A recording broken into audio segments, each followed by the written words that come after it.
Jibreel came to the Prophet ﷺ and he told the Prophet ﷺ, you should have seen me the day Fir'aun died.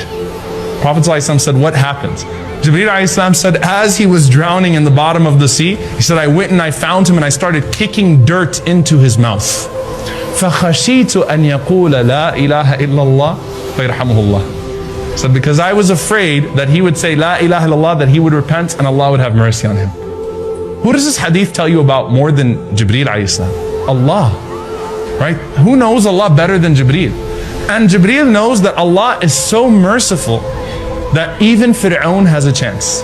And he was afraid that with that one moment of repentance, Allah would void all of those years of corruption and tyranny. We like to compare modern day dictators to Fir'aun, but Fir'aun is the worst. This is the consensus of the scholars, right? That Fir'aun is the worst human being. I mean, he combines all of the worst qualities in a person that's ever been created through mankind. And he's the worst of them all. And a lot of times people say, well, this dictator is worse than Fir'aun. No, he's not worse than Fir'aun. Jibreel is worried that Fir'aun has a chance with Allah subhanahu wa ta'ala.